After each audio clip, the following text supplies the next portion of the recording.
Review Transformers Dark of the Moon avec le Human Alliance Backfire et Spike Witwicky.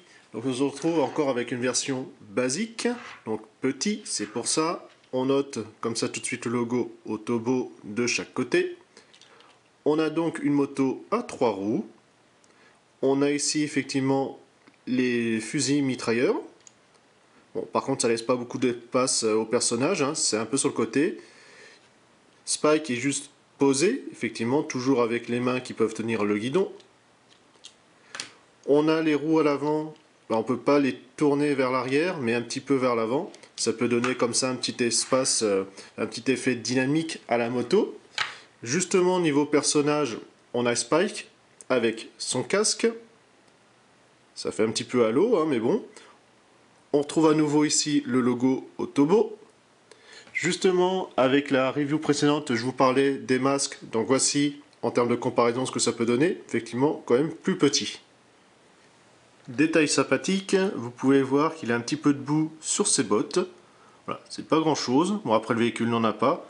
Mais c'est un petit plus, voilà, vu la taille du personnage, c'est toujours ça de prix.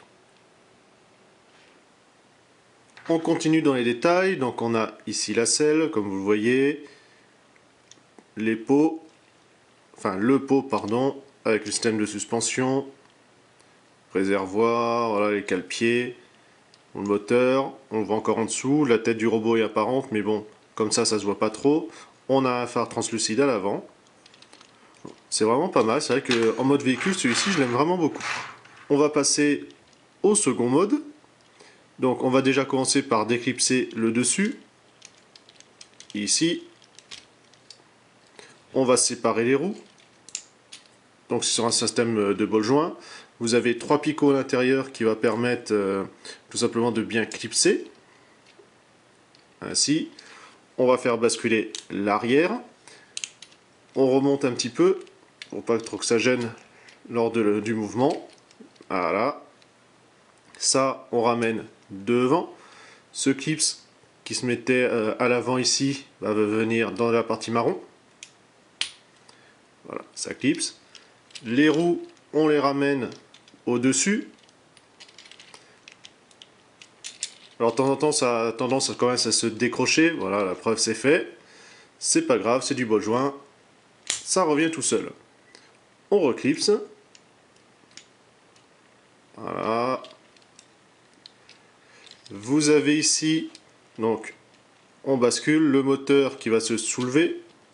Donc c'est sur un système d'axe. Hein. Voilà, on ramène complètement en haut. On fait rentrer la tête qui décale ainsi le moteur. C'est sur un trou oblong. On remonte cela. Voilà, le petit clips. On met les roues vers l'arrière. Et ainsi, voilà, ça va permettre de, comme ça de faire une arme. Donc on peut très bien remettre le personnage dessus avec les mains. Par contre, ne clipse pas totalement parce que malheureusement c'est trop gros pour ses petites mains. Mais on peut quand même. Malheureusement, voilà, comme vous pouvez voir, on ne peut pas faire tenir l'arme comme ça debout toute seule. Mais on peut utiliser un robot. Voici donc Skyhammer avec l'arme. Bon, c'est un petit peu lourd pour ses petits bras, malheureusement. Et effectivement, là, un petit peu grande. Sur un voyageur, ça le fait pas trop. Ça irait un peu mieux, effectivement, quand même, avec un leader. L'arme, justement, on a ici, comme ça, la partie du canon, en transparent. C'est pas mal. Bon, voilà, après, c'est un peu plus torturé. Hein. Ils ont à aller chercher un petit peu loin le mode. Mais bon, on aperçoit quand même un canon. Et maintenant, on passe au mode suivant. On va déjà séparer, remettre les roues comme elles y étaient. Je vais enlever les mitraillettes. On sépare à nouveau la roue. Pareil ici, séparation. Voilà, donc vous pouvez voir que cette partie-là, effectivement, est un petit peu plus large. Ça va ainsi former les jambes. Vous avez, pareil ici, ça se sépare. Vous avez un système de charnière comme cela. Quand on ramène, ça forme les bras. On tourne. On va décaler pour les points. Comme cela. Et on bascule. Ça, on le ramène derrière. Pareil. On bascule. Et ça en dessous. La tête, je vais la remonter. Jusqu'en haut. On remonte le moteur qui fait apparaître donc la tête.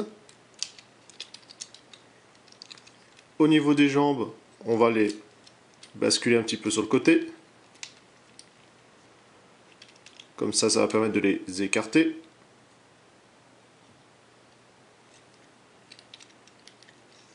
Donc on finit de bien clipser tout le reste et on fignole.